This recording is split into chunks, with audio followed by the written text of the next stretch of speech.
warahmatullahi wabarakatuh. Perkenalkan, saya Ayuna Salsabila dari kelas 10 SMK Plus Mahajirin.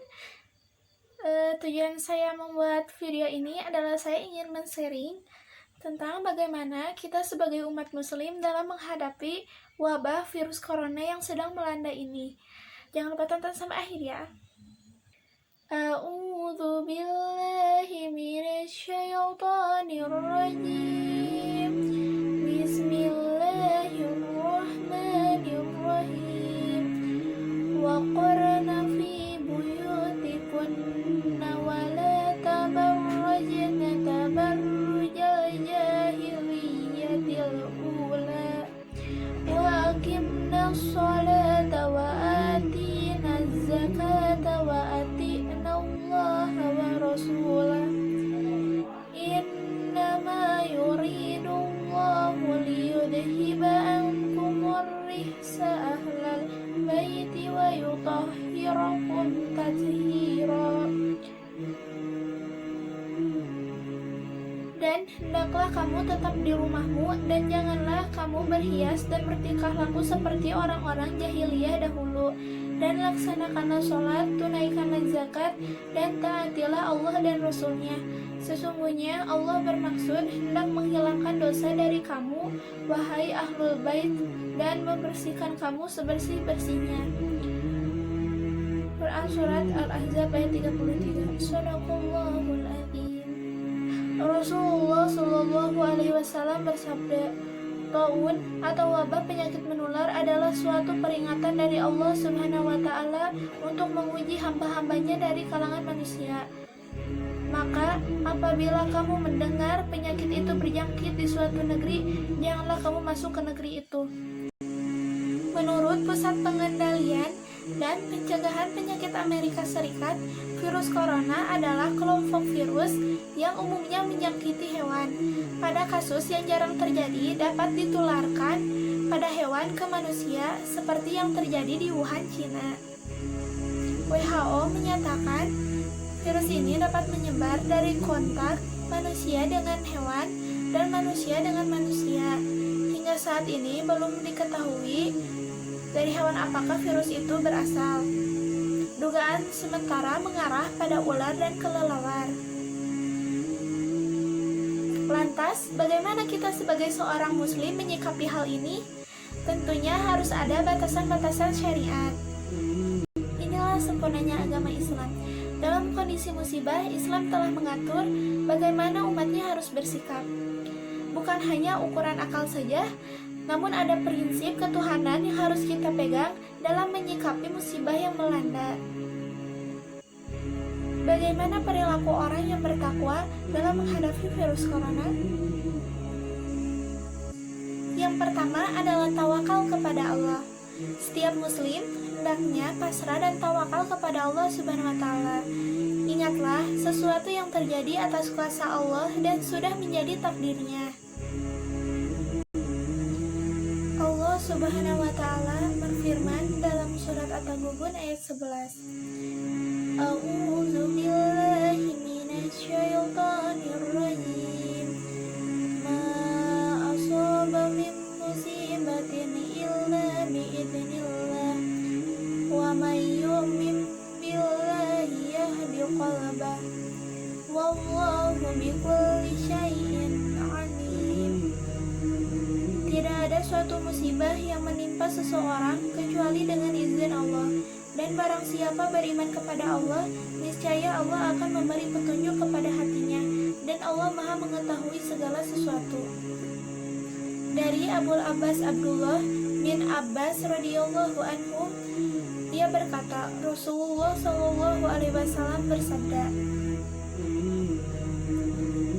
ketahuilah, apabila semua umat berkumpul untuk mendatangkan manfaat kepadamu dengan sesuatu, maka mereka tidak bisa memberikan manfaat kepadamu kecuali dengan sesuatu yang telah Allah tetapkan untukmu.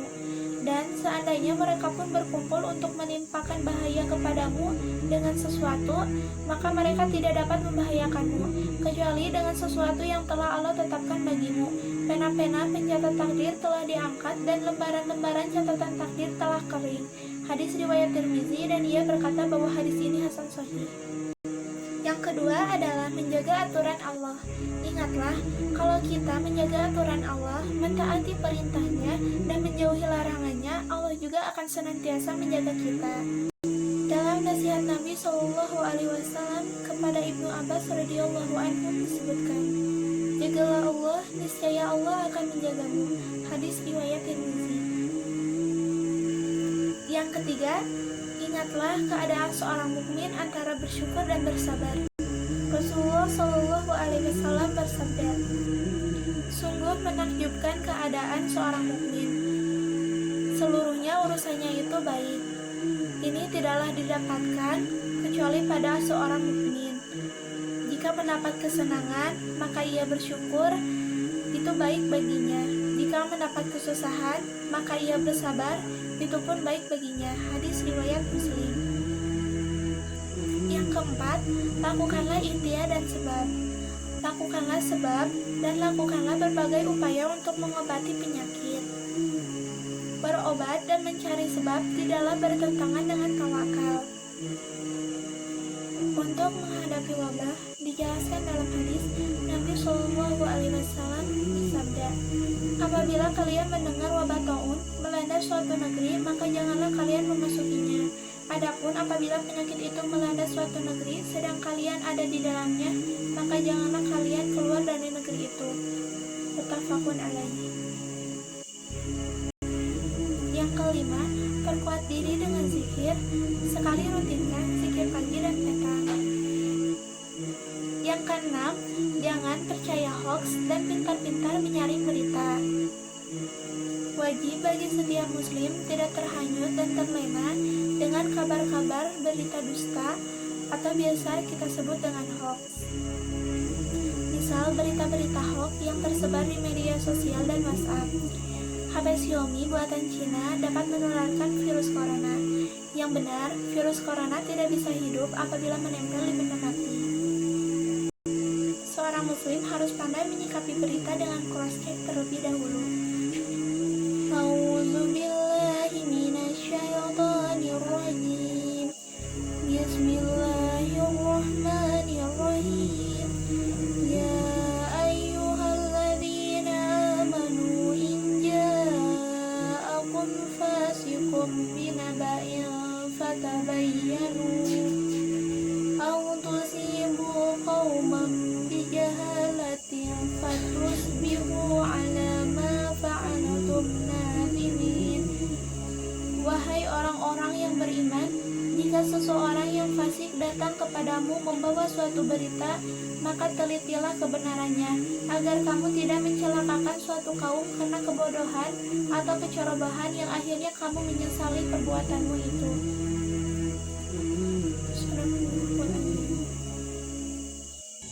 Yang ketujuh adalah bersabar. Allah Subhanahu wa Ta'ala berfirman, A'udzu billahi minasyaitonir rajim. Bismillahirrahmanirrahim.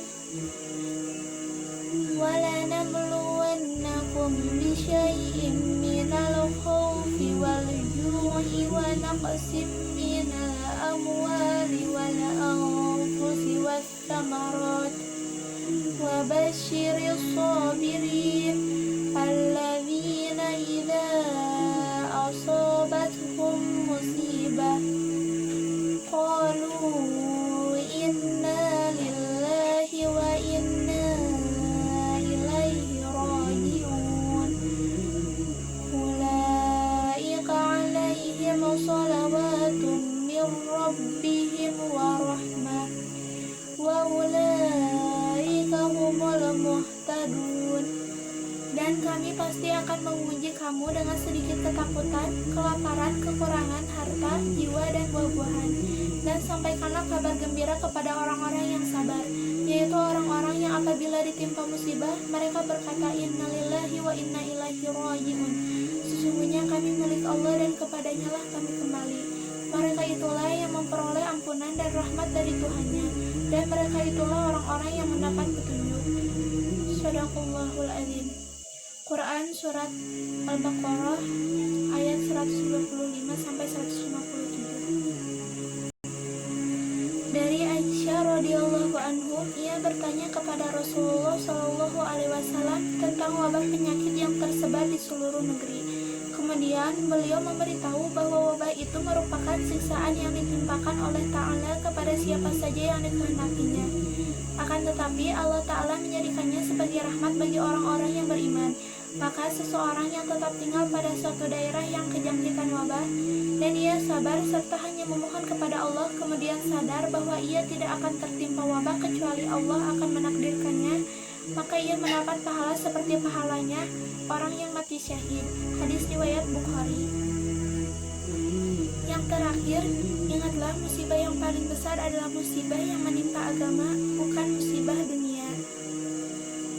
Diriwayatkan oleh Imam Baihaqi dalam Syu'abul Iman dari Surai Al-Qadi rahimahullah, ia berkata, sesungguhnya aku ditimpa musibah dan aku memuji kepada Allah karena 4 hal. Yang pertama, aku memuji Allah atas ujian yang tidak lebih besar dari yang menimpa ini. Yang kedua, aku memuji Allah tatkala aku diberikan kesabaran atasnya.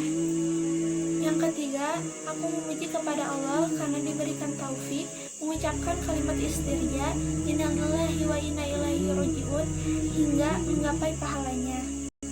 Yang keempat, aku memuji Allah karena musibah yang menimpaku bukan musibah yang menimpa agamaku. Jadi semua yang terjadi tak lain atas kehendaknya, seperti musibah virus corona yang menimpa saat ini. Selalu ada hikmah di balik cobaan.